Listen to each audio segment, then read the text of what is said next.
Om Namo Bhagavate Vasudevaya. Om Namo Bhagavate Vasudevaya. Om Namo Bhagavate Vasudevaya. Narayanam Namaskrityam Nara Chaiva Narottamam Devim Saraswatim Vyasam Tato Jamudine Nashtaprayeshu Abhadreshu Nityam Bhagavata Sevaya Bhagwati उत्तम श्लोके भक्तिर्भवती नैष्टिकी कृष्णाय वासुदेवाय देवकी नंदनाय च नंदगोपकुमाराय गोविंदाय नमो नमः.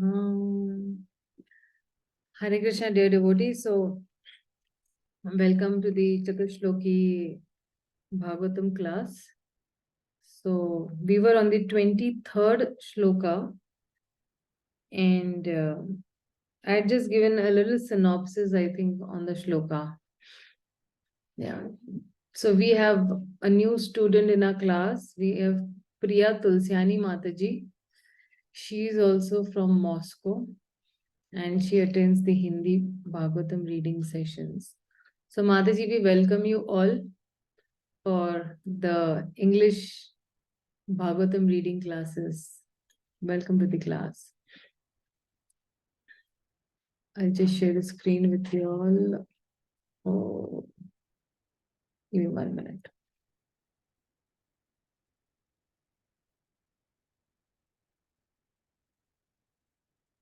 I might end the class a couple of minutes before because I have again a back-to-back summer camp for the UK kids.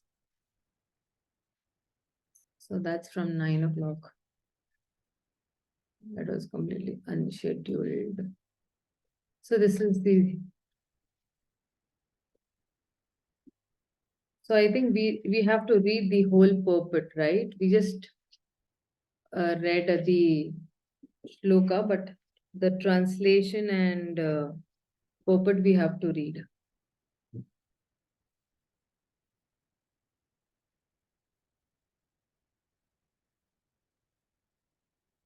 Lakshminarayan Prabhu, please do the honors of reading the translation and purport, and I'll just halt you wherever required. Okay, Mataji, Hare Krishna. Then Mataji. Translation. Brahma, it is I, the personality of Godhead, who was existing before the creation, when there was nothing but myself, nor was there the material nature, the cause of this creation. That which you see now is also I, the personality of Godhead, and after annihilation, what remains will also be I, the personality of Godhead. Purport. We should note very carefully that the personality of Godhead is addressing Lord Brahma and specifying with great emphasis himself, pointing out that it is he, the personality of Godhead, who existed before the creation. It is he only who maintains the creation, and it is he who only remains after the annihilation. And it is he only who remains after annihilation of the creation. Brahma is also a creation of the Supreme Lord. The impersonalist puts forth the theory of oneness in the sense that Brahma, also being the same principle of I, because he is an emanation from the I, the absolute truth, is identical to the Lord, the principle of I, and that there is thus nothing more than the principle of I as explained in these words. Accepting the argument of the impersonalist, it is to be admitted that the Lord is the creator I and that the Brahma is the created I. Therefore, there is a difference between the two I's, namely the predominator I and the predominated I. Therefore, there are still two I's, even accepting the argument of the impersonalist. But we must note carefully that these two I's are accepted in the Vedic literature, Kathopanishad, in the sense of quality. The Kathopanishad says, the creator I and the created I are both accepted in the Vedas as qualitatively one because both of them are Nityas and Chetnas. But the singular I is the creator I and the created I's are the plural number because there are many I's like Brahma and those generated by Brahma. It is the simple truth. The father creates or begets a son, And the sun also creates many other suns. And all of them may be one as human beings, but at the same time, from the father, the son, and the grandsons are all different. The son cannot take the place of the father, nor nor can the grandsons. Simultaneously, the father, the son, and the grandson are one and different also. As human beings, they are one, but as relatives, they are different. Therefore, the relativities of the creator and the created, or the predominator and the predominated, have been differentiated in the Vedas by saying that the predominator I is the feeder of the predominated eyes, and thus there is a vast difference between the two principles of I. In another feature of this verse, no one can deny the personalities of both the Lord and the Brahma. Therefore, in the ultimate issue, both the predominator and predominated are persons. This conclusion refutes the conclusion of the impersonalist that in the ultimate issue, everything is impersonal. This impersonal feature, stressed by the less intelligent impersonalist school, is refuted by pointing out that the predominator I is the absolute truth and that he is a person. The predominated I, Brahma, is also a person, but he is not the absolute. For realization of oneself in spiritual psychology, it may be convenient to assume oneself to be the same principle of the absolute truth. But there is always the difference of the predominated and the predominator, as clearly pointed out here in this verse, which is grossly misused by the impersonalists. Brahma is factually seeing face to face his predominator Lord, who exists in his transcendental eternal form even after the annihilation of the material creation.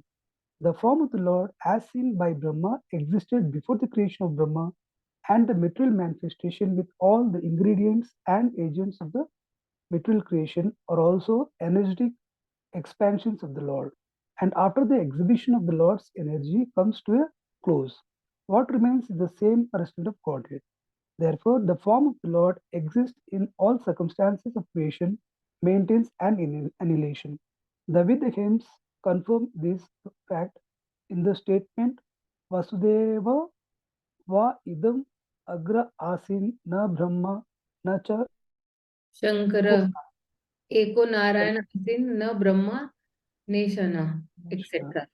You can read from Before here. before the creation, there was none except Vasudeva. There was neither Brahma nor Shankara. Only Narayana was there and no one else. Neither Brahma nor Ishana.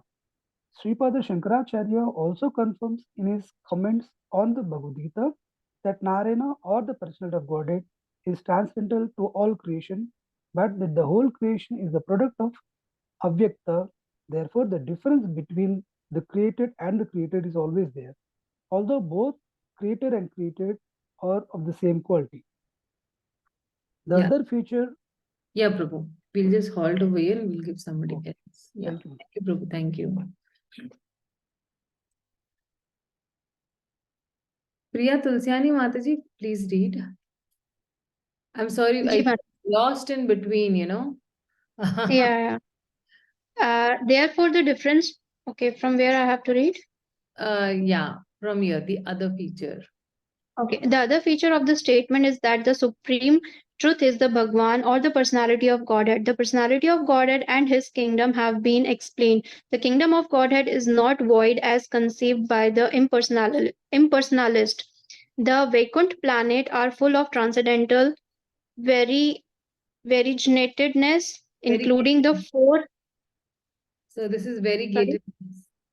Variegatedness, including the four-handed residents of those planets with great opulence of wealth and prosperity, and there are even airplanes and other amenities required for high-grade personalities. Therefore, the personality of Godhead exists before the creation, and he exists with the transcendental variegatedness in the Vaikunt Lokas. The Vaikunt Lokas also accepted the Bhagavad Gita as being of the Sanatan nature are not annihilated even after the annihilation. Of Uh, Okay. Of the manifested cosmos. Those transcendental planets are of the different nature altogether, and the nature is not subjected to the rules and regulations of the material creation, maintenance, and annihilation. The existence of the personality of Godhead implies the existence of the Vaikuntha Loka, as the existence of king implies the existence of a kingdom. In various places in Śrīmad-Bhāgavatam and in other revealed scriptures, the existence of personality of Godhead is the mentioned, for example, in Śrīmad-Bhāgavatam 2.8.10. Maharaja Parikshit asked. Yeah. Sacha Okay, Purusho Vishvasti Upavapyayah Muktatma Mayam Maesha Sete Sarva Guhasaya. how does the personality of Godhead, the cause of creation, maintenance, and annihilation, who is always freed from the influence of the illusory energy and is the controller of the same, lie in everyone's heart? Similarly, also is a question of Viduras. Sorry. Duras, yeah. So he's saying that Tatvanam Bhagavamstesham Katidha Pratishankramaha Tatremam Ka Upasiran Ka Susvid Anusherate. Yeah. Sridhara Swami explains this is his note during the annihilation of the creation, who serves the Lord lying on the sesa, etc. This means that the transcendental Lord, with all his name, fame, quality, and paraphernalia, exists eternally. The same confirmation is also in the Kashkinda of the Kashkinda of the Skand Puran is connection with Dhruv Kartira Charita.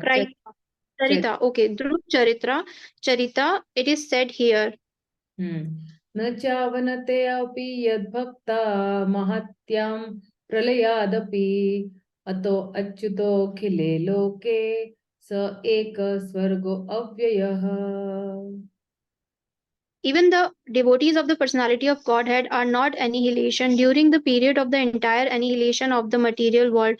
Not to speak of the Lord himself, the Lord is ever existent in all three stages of material change. The impersonalities adduce no activity is the supreme, but in this discussion between Brahma and the Supreme Personality of Godhead, the Lord is said to have activities also, as he has his form and quality. The activities of Brahma and other demigods during the maintenance of the creation are to be understood as the activities of the Lord.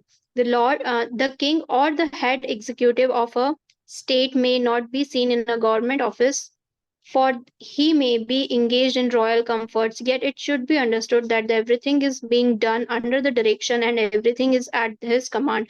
The personality of Godhead is never formless. In the material world, he may not be visible in his personal form to the less intelligent class of men, and therefore he may sometimes be called formless, but actually he is always in his eternal form in his Vaikuntha planet, as well as in other planet of the universes as different incarnation. The example of the sun is very appropriate in this connection. The sun in the night may not be visible to the eyes of man in the darkness, but the sun is visible wherever it has risen. That the sun is not visible to the eyes of the inhabitants of a particular part of the earth does not mean that the sun has no form. Yeah, thank you so much. Hare Krishna. Hare Krishna.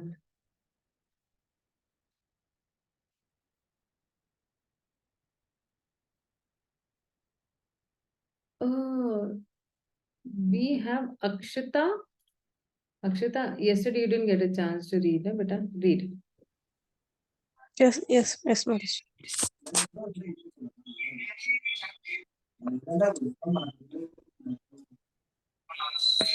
In the Brihad Aranyaka Upanishad. Yeah. Yes, Mataji. In the Brihad Aranya Upanishad, there is the hymn Atma Atmai Vedam Agra Asit Purusha Vidha. This mantra indicates the Supreme Personality of Godhead Krishna even before the appearance of the Purusha incarnation. In the Bhagavad-gītā, it is said that Lord Krishna is Purushottama because he is the Supreme Purusha, transcendental even to the Purusha Aksara, and the Purusha Ksara. The Akshara Purusha or the Mahavishnu throws his glance over Prakriti or material nature, but the Purushottama existed even before that. The Brihad Aranyaka Upanishad therefore confirms the statement of Bhagavad Gita that Lord Krishna is the Supreme Person, Purushottam. Yeah, in some Vedas.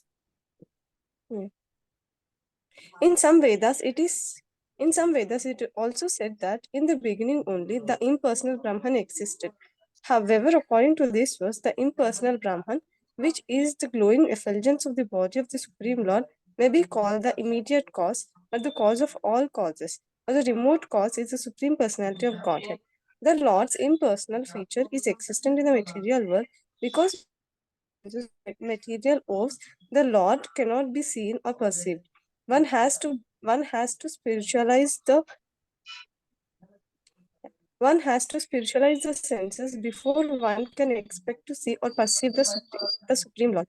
But he is always engaged in his personal capacity, and he is eternally visible to the inhabitants of Vaikuntha Loka, face to face. Therefore, he is materially impersonal, just as the executive head of the state may be impersonal in the government offices, although he is not impersonal in the government house. Similarly, the Lord is not impersonal in his abode, which is always Nirastha Kuhakam, as it is stated in the very beginning of the Bhagavatam. Therefore, both the impersonal and the personal features of the Lord are acceptable, as mentioned in the revealed scriptures. This personality of Godhead is very emphatically explained in the Bhagavad Gita in connection with the verse Brahmano hi Pratisthaha. Therefore, in all ways, the conferential part of the conferential part of spiritual knowledge is realization of the personality of Godhead and not his impersonal Brahman feature. One should therefore have his ultimate aim of realization not in the impersonal feature, but in the personal feature of the absolute truth. Yeah. The example of Akshita. yes, ma'am. Yeah. I'll just tell from here. There is some background noise in your house. I don't know what it is. Shilpa Bhosle, I'm unmuting you. Please read the example of the sky. Yeah. Mataji, Hare Krishna. Hare Krishna. Am I audible, Mataji? Yeah, you are audible. Yeah. The example, right? Yeah. From here you read. Yeah. I'll just let me rotate my screen 1 second. Yeah.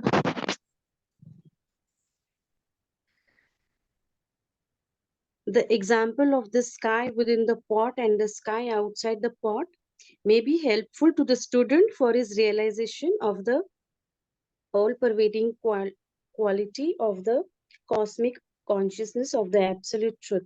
But that does not mean that the individual part and parcel of the Lord becomes the supreme by a false claim.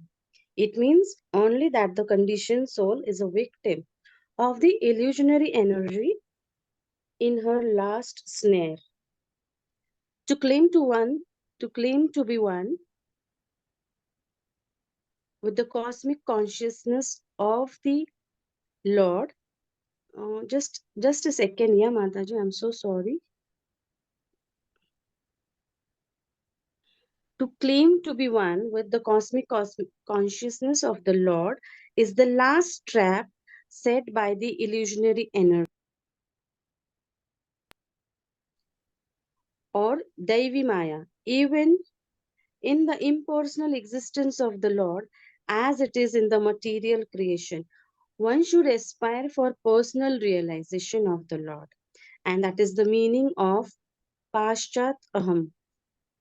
Yada ita Chaya Vaishya Eta Sosmim Adham.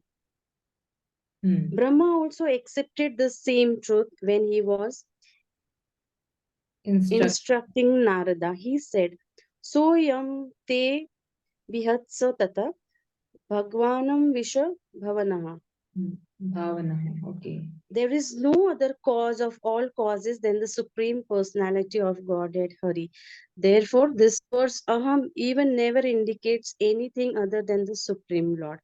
And one should therefore follow the path of the Brahma Sampradaya, or the path from the Brahmaji to Narada to Vyasadeva, etc., and make it a point in life to realize the Supreme Personality of Godhead, Hari, or Lord Krishna.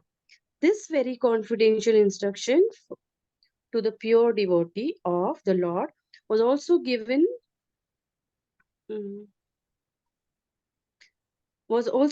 to Arjuna and to Brahma in the beginning of the creation.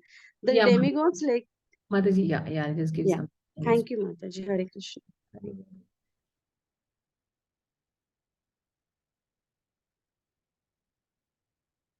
Priyanka, you there? Please read from here. Yes, Mataji. Hare Krishna. The demigods like Brahma, Vishnu, Maheshwara, Indra, Chandra, and Varuna are undoubtedly different forms of the Lord for execution of different functions. The different elemental ingredients of material creation, as well as the multifarious energies, also may be of the same personality of Godhead, but the root of all of them is the Supreme Personality of Godhead, Sri Krishna. One should be attached to the root of everything rather than bewildered by the branches and leaves. That is the instruction given in this verse. Thank you, Mataji. Yeah, thank you. So see, in this 33rd shloka, as I actually said that, he's saying that I alone, who am non-different from that which is superior to all the cause and effect also, existed even before the creation of this universe. And he alone exists as the universe even after the creation. Before the creation also he existed. After the creation also of this universe he is existing. And he alone remains at the time of destruction also. So means that the Lord alone existed even prior to the creation of the universe as the Lord of the spiritual world. After the creation also, he alone is existing as even the material universe also, and as the super soul also, and his various avatars. And during this destruction also, he alone exists as the Lord of Vaikuntha. So, if you see over here, very interestingly saying that these are all indications of his description. So all the descriptions of Krishna are not real description. They're just indications of his description, comparisons. Only like, you can say that, when somebody has to do some comparison, then they, do that comment. That's called actually Arundhati Nyaya. So the first point is making that the three ahams of this Lord existed before and after before the creation also and after the creation also. And then even in this, Mayavadis also argue everything is one, but then which is the creator and the created.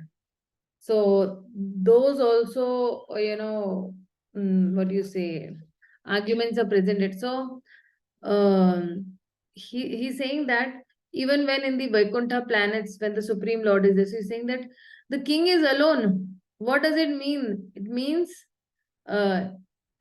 he can never be alone. He's always with his associates. The Supreme Lord is always with his associates. So not only the Lord is eternal in his abode, he is also eternal, everywhere. So the first implication that is there over here, that he is alone. The Lord is eternal. His abode is eternal, and he's never alone. So the Brahmaji is actually glorifying over here And even the Supreme Lord himself is actually telling, because this 33rd shloka, this is Sambandha Tattva. That is the knowledge about the Supreme Lord that is being said over here. So this is the 33rd shloka of the this is the first seed, that is the 33rd shloka. Now we'll just see the second seed. Okay, we are doing the Chatushloki Bhagavatam. So he's saying that Rite artham yat pratiyeta na pratiyeta chatmane tad vidyatmano mayam yatha bhaso yatha tamah. So he's saying, oh Brahma, whatever appears to be of any value, if it is without relation to me, has no reality. So anything without relation of Krishna, then it is not real. Know it as my illusionary energy. That reflection which appears to be in the darkness. So now this particular 34th shloka is actually Vijnanam. Vijnan means, again, we are trying to understand our relationship with the Supreme Lord. Sambandha Gyan. So you have Gyan. When you have Gyan, then you have Vijnan also. Vijnan means realization.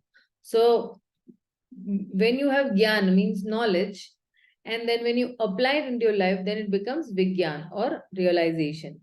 In the laboratory, when you hear the theory in the class, then you go into the bio lab or the physics lab or the chemistry lab, and then you do some combinations of two acids or some gases, then you see some reaction. So that is like immediately you're applying the theory in the laboratory, and then you immediately, you see that, okay, I learned in the theory that blue litmus turns red.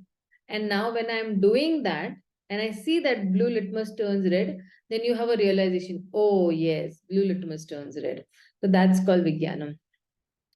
So in this 34th shloka, Lord Brahma is saying that, because if you see this particular line over here, Rite artham yat pratiyeta.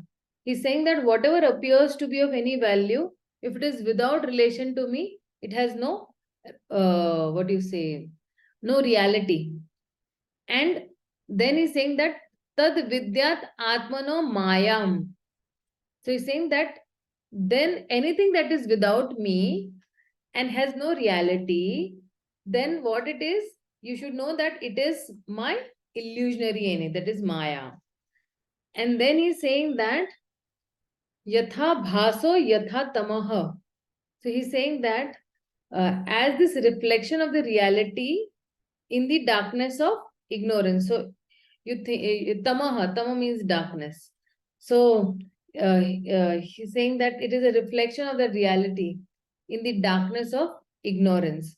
So even all the acharyas have commented on this particular second verse of the Chatushloki.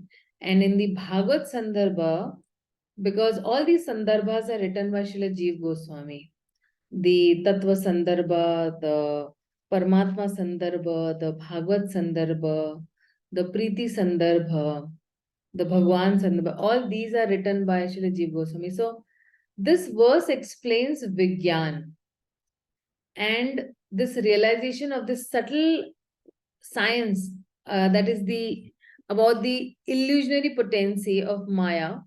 It is occurring by the Lord's grace only. So to teach the truth that his forms, his qualities, they're all different from matter, the Lord is describing the qualities of his illusionary energy. And Srila Vishwanath Chakravarti Thakur also in his commentary, he says that he actually distinguishes between Mahamaya and Yogamaya. So Mahamaya is that potency by whose power, all these real objects also sometimes are perceived and sometimes are not perceived through this Vidya and Avidya potency. So, and Yogamaya is that Shakti or potency by whose power all the objects are perceived and not perceived by the persons who have realized the Lord. So, even Srila Bhaktivinoda Thakur in his Bhajan Rahasya, he says that the Lord is explaining about the knowledge of the form of the Maya Shakti and even the Jiva Shakti.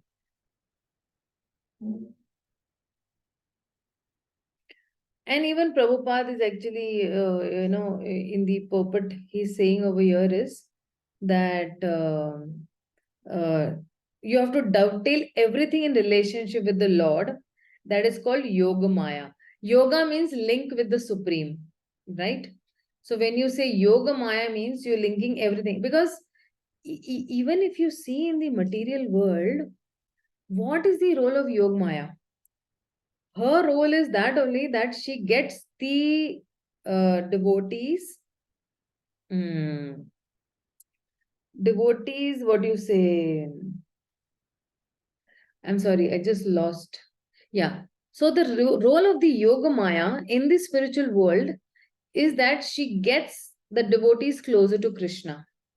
Okay, now she's the one who's arranging all the pastimes of the Lord, as I have previously also told many times, that she's the one who arranges. Like if Radha Krishna have to have some, swing pastime or some, just pastime where they are sitting at the river bank, then all that arrangement beforehand only, the chapan bhog or the musical instruments or the birds chirping or the flower decoration, the seat that they're going to sit, everything Yogamaya, arranges for that. Like, so now this is her,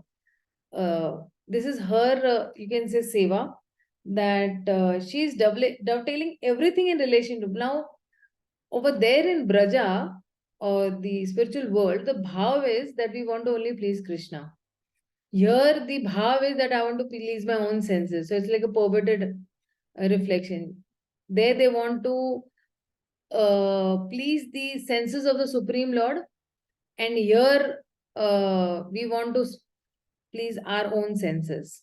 So that is why the wrong conception of detaching a thing from its relationship with the Lord is called actually Mahamaya. So let's read this purport, and I think there's more explanation to this also, but I'll give it a little later.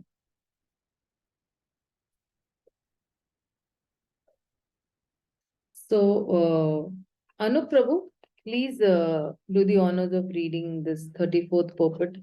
I feel that you should read the whole purport. Oh, there are 4 pages. Yeah. In the previous verse, it has already been concluded that in any stage of the cosmic manifestation, its appearance, its sustenance, its growth, its interaction of different energies, its deterioration, and its disappearance, all has its basic relation with the existence of the personality of Godhead.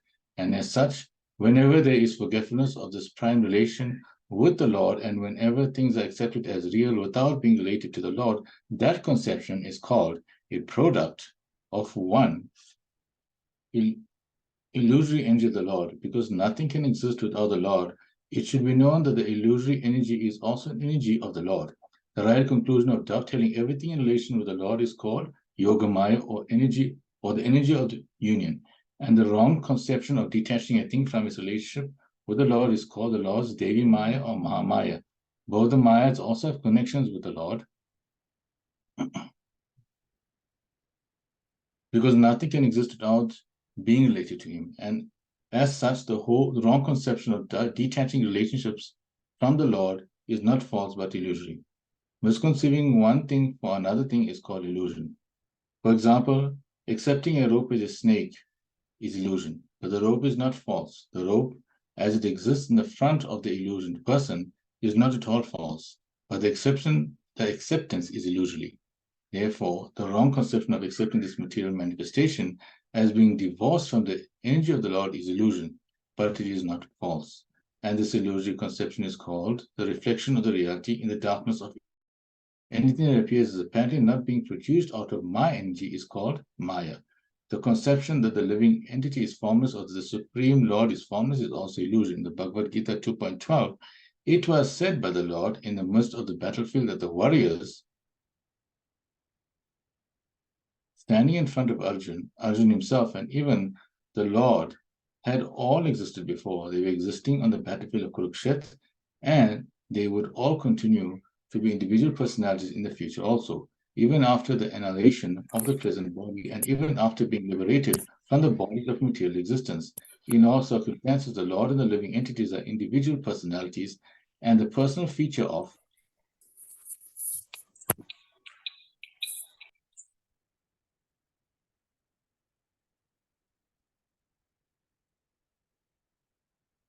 both the Lord and the living beings are never abolished. Only the influence of the illusory energy, the reflection of light in the darkness, can, by the mercy of the Lord, be removed. In the material world, the light of the sun is also not independent, nor is that of the moon. The real source of light is the Brahma Jyoti, which diffuses light from the transcendental body of the Lord. And the same light is reflected in varieties of light. The light of the sun, the light of the moon, the light of fire, or the light of electricity. So the identity of the self as being unconnected with the Supreme Self, the Lord, is also illusion. And the false claim, I am the Supreme, is the last illusory snare of the same Maya, or the external energy of the Lord. The Vedanta Sutra, in the very beginning, affirms that everything is born from the Supreme, and thus, as explained in the previous verse, all individual living entities are born from the energy of the Supreme Living Being, the personality of Godhead. Brahma himself was born from the energy of the Lord, and all other living entities are born from the energy of the Lord through the agency of Brahma. None of them has any existence without being dovetailed with the Supreme Lord. The independence of the individual living entity is not real independence, but is just a reflection of the real independence existing in the Supreme Being, the Lord. The false claim of supreme independence by the conditioned souls is illusion. And this conclusion is admitted in this verse. Persons with a poor fund of knowledge become illusioned, and therefore the so-called scientists, physiologists, empiric philosophers, etc., become dazzled by the glaring reflection of the sun, moon, electricity, etc., and deny the existence of the Supreme Lord, putting forward theories and different speculations about the creation, maintenance, and annihilation of everything material. The medical practitioner may deny the existence of the soul in the psychological bodily construction of an individual soul, of an individual person, but he cannot give life to a dead body, even though all the mechanisms of the body exist even after death. The psychologist makes a serious study of the psychological conditions of the brain, as is the construction of the cerebral lump with the machine of the functioning mind. But in the dead body, the psychologist cannot bring back the function of the mind. These scientific studies of the cosmic manifestation or the bodily construction independent of the Supreme Lord are different, reflective, intellectual gymnastics only. But at the end, they are all illusion and nothing more. All such advancements of science and knowledge in the present context of material civilization is but an action of the covering influence of the illusory energy. The illusory energy has two phases of existence, namely the covering influence and the throwing influence. By the throwing influence, the illusory energy throws the living entities into the darkness of ignorance, and by the covering influence, she covers the eyes of men with a poor fund of knowledge about the existence of the Supreme Person who enlightened the Supreme Individual Living Being Brahma. The identity of Brahma with the Supreme Lord is never claimed herein, and therefore such a foolish claim by the man with a poor fund of knowledge is another display of the illusory energy of the Lord. The Lord says in Bhagavad-gītā 16.18 to 20 that demonic persons who deny the existence of Lord are thrown more and more into the darkness of ignorance, and thus such demoniac persons transmigrate life after life without any knowledge of the Supreme Personality of Godhead. The sane man, however, is enlightened in the disciplic succession from Brahmaji, who was personally instructed by the Lord, or in the disciplic succession from Arjun, who was personally instructed by the Lord in the Bhagavad-gītā. He accepts this statement of the Lord, Aham sarvasha prabhavo mata sarvam pavartate iti matva bhajante maham buddha bhava samanvitaha. The Lord is the original source of all emanations, and everything that is created, maintained, and annihilated exists by the energy of the Lord. The sane man who knows this is actually learned, and therefore he becomes a pure devotee of the Lord, engaged in the transcendently loving service of the Lord. Although the reflectory energy of the Lord displays various illusions to the eyes of the persons with a poor fund of knowledge, the sane person knows clearly that the Lord can act even from far, far beyond our vision by his different energies, just as fire can diffuse heat and light from a distant place. In the medical science of the ancient sages known as Ayurveda, there is definite acceptance of the Lord's supremacy in the following words. Jagat yoni anichasya titanandheka rupina pumsustaki pakirti nitya patichaiva basvata acetana vicetana yogana paramatmana akura visham akilam anityam natakitam. There is one Supreme Person who is the progenitor of this cosmic manifestation and whose energy acts as Prakriti or the material nature. Dazzling like a reflection by such illusory action of Prakriti, even dead matter is caused to move by the cooperation of the living energy of the Lord, and the material world appears like a dramatic performance to the ignorant eyes. The ignorant person therefore may even be a scientist or physiologist in the drama of Prakriti, while the sane person knows Prakriti as the illusory energy of the Lord. By such a conclusion as confirmed by Bhagavad-gītā, it is clear that living entities are also a display of the Lord's superior energy, Paraprakriti, just as the material world is a display of the Lord's inferior energy, Aparaprakriti. The superior energy of the Lord cannot be as good as the Lord, although there is very little difference between the energy and the possessor of the energy, or the fire and the heat. Fire is possessed of heat, but heat is not fire. This simple thing is not understood by the man with a poor fund of knowledge who falsely claims that the fire and heat are the same. This energy of fire, namely heat, is explained here as a reflection and not directly fire. Therefore, the living energy represented by the living entities is the reflection of the Lord and never the Lord himself. Being the reflection of the Lord, the existence of the living entity is dependent on the Supreme Lord, who is the original light. This material energy may be compared to darkness, as actually it is darkness, and the activities of the living entities in the darkness are reflections of the original light. The Lord should be understood by the context of this verse.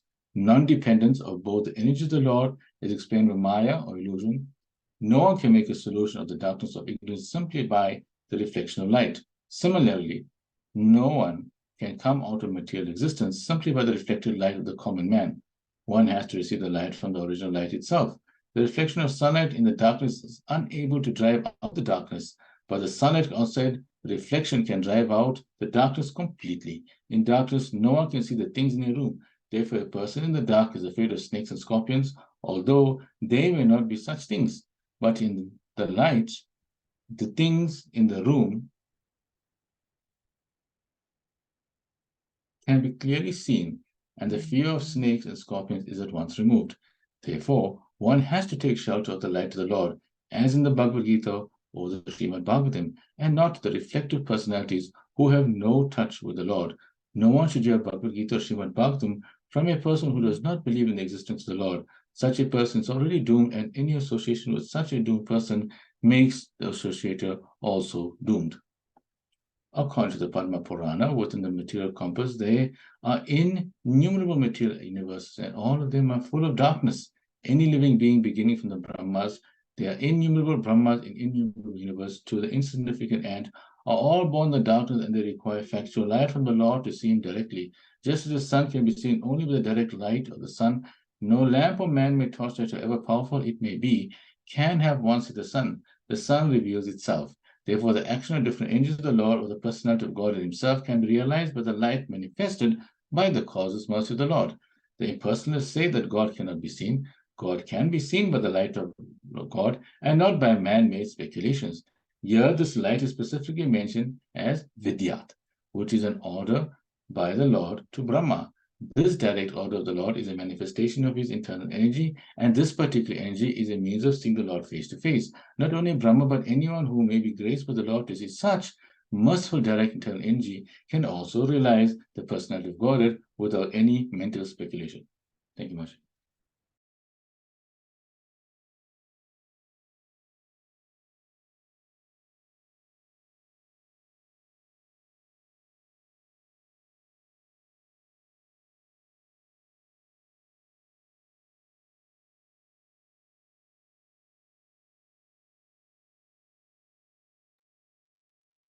Mataji, you're on mute. Okay, sorry, I just forgot. So about Lord's Yogamaya and actually Mahamaya.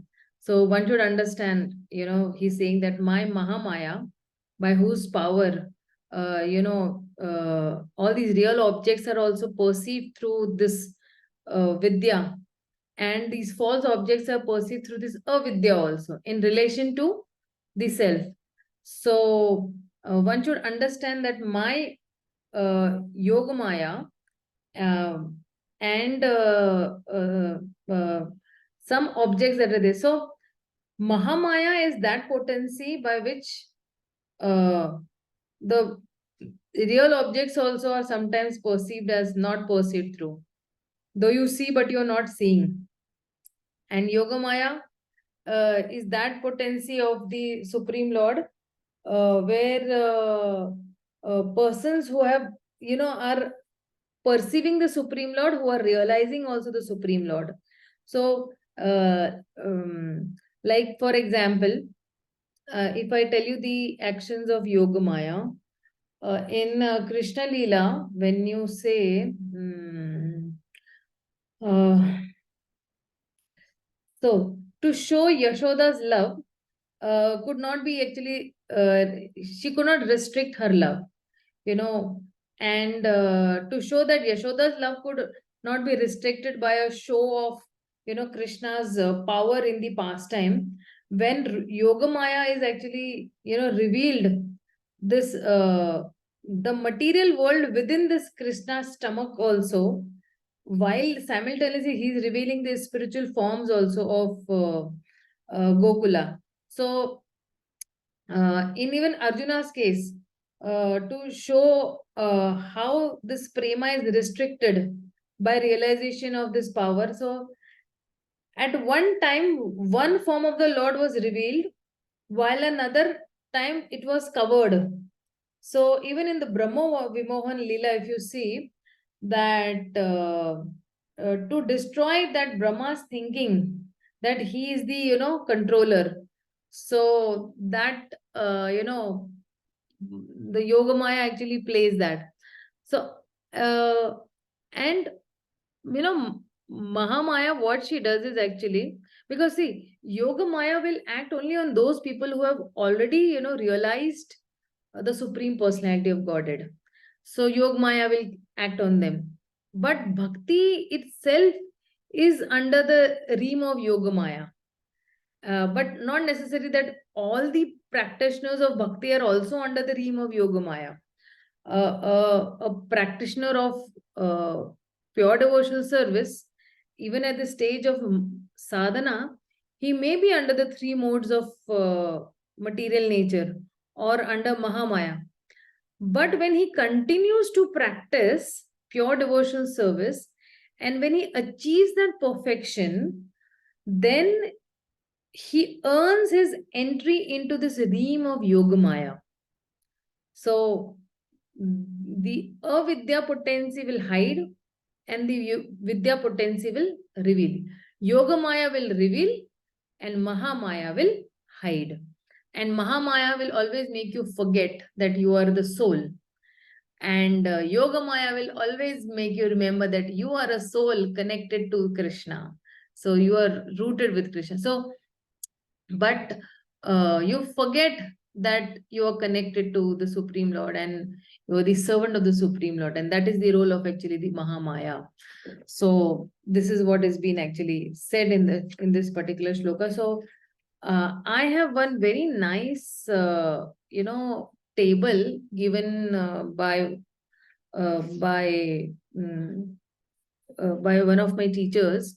I'll put it on the WhatsApp group, so you can just see that chart and you'll understand on your own. But just give me a reminder on the WhatsApp group that you have to send that chart. So I will send that chart for sure.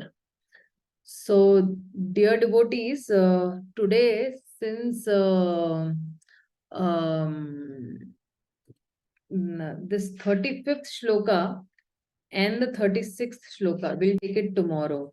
I'm just going a little slow so that we can actually we can churn these 2 shlokas or these 4 shlokas. So today we just completed 2 shlokas, and tomorrow we will complete. I don't think that tomorrow we'll complete, because what I am seeing over here is the 36th shloka has a lot of purport, big purport, somewhere around 10 pages.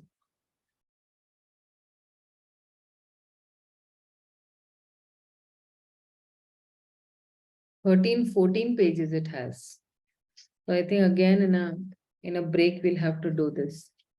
So not possible to rush as such. So if somebody is not clear about this, put me a personal message and I'll put a voice message to you all about Yogamaya and Mahamaya.